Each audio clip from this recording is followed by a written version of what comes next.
पुस्तकों में न छपी है मेरी रवानी, न मेरी बात कही होगी किसी ने ज़बानी। सोचा कि आप जाने मैं क्या हूँ, देखो सुनो अब मेरी कहानी।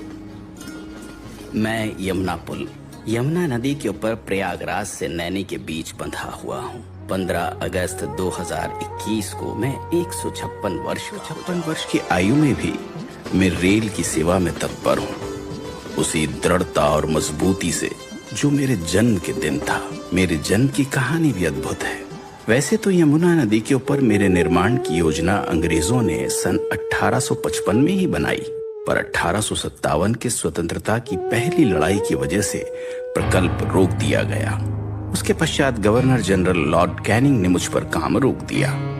वे सुरक्षा हेतु रेल को किले से या उसके आसपास से ले जाना चाहते, ताकि किले की बंदूकें उनकी रक्षा कर सकें।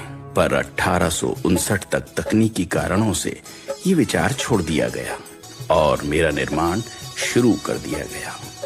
मेरे निर्माण के समय की भी एक रोचक कहानी है। ये जब जूता मॉडल बनाया पानी के बहाव के लिए कि ये फिर बनने के बाद पानी सीधे जाने लगा। इस एक पिलर को बनाने में लगभग 20 महीने लग गए। आज भी ये अद्वितीय पिलर मुझे थामे हुए खड़ा है।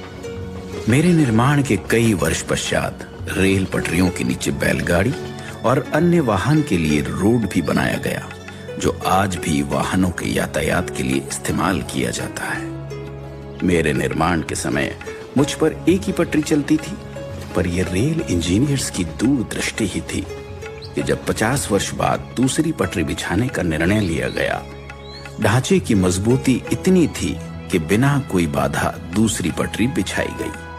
मेरे ऊपर चलती ट्रेनों ने न सिर्फ इलाहाबाद को नैनी से जोड़ा, उत्तरी भारत को भी पूर्व भारत से जोड़ दिया।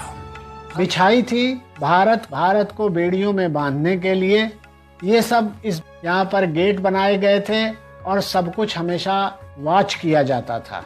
गौ घाट यानी इलाहाबाद की तरफ और दूसरी छोर नैनी की तरफ एक वक्त में गेट लगे रहते, और जो ट्रेनें गुजरती उनसे टोल वसूल कर ही मुझ पर चलने दिया जाता।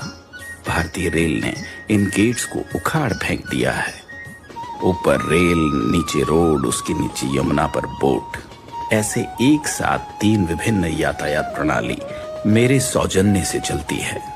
आज भी हर 4-5 मिनट के अंतर पर मेरे ऊपर बिछी हुई दोनों पटरियों पर तेज गति से ट्रेनें चल रही हैं। मुझ पर से गुजरने वाली मालगाड़ियां भारत की अर्थव्यवस्था को बहुत बड़ा योगदान देती हैं, और यात्री ले जाने वाली ट्रेनें इस देश की जनता, सभ्यता और संस्कृति को जोड़ती है।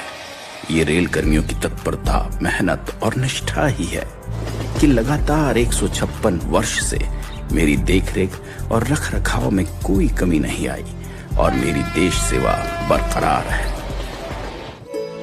एक 900 मीटर लंबा स्टील स्ट्रक्चर है। सन 2004 में नए यमुना रोड पुल का निर्माण हुआ और उस पर यातायात शुरू हो गया। हालांकि आज मुझ पर भारी वाहन नहीं चलते, छोटे वाहन और रेल से प्रयागराज और नैनी को मैंने ही 2 पंक्तियां मुझे याद आती है कि इस पथ का उद्देश्य नहीं है श्रांत भवन में टिक जाना, किंतु पहुंचना उस सीमा तक जिसके आगे राह नहीं। इसके साथ ही मैं विदा लेता हूं, इस वचन के साथ कि देश की सेवा में मैं हमेशा हमेशा के लिए समर्पित हूं। जय हिंद।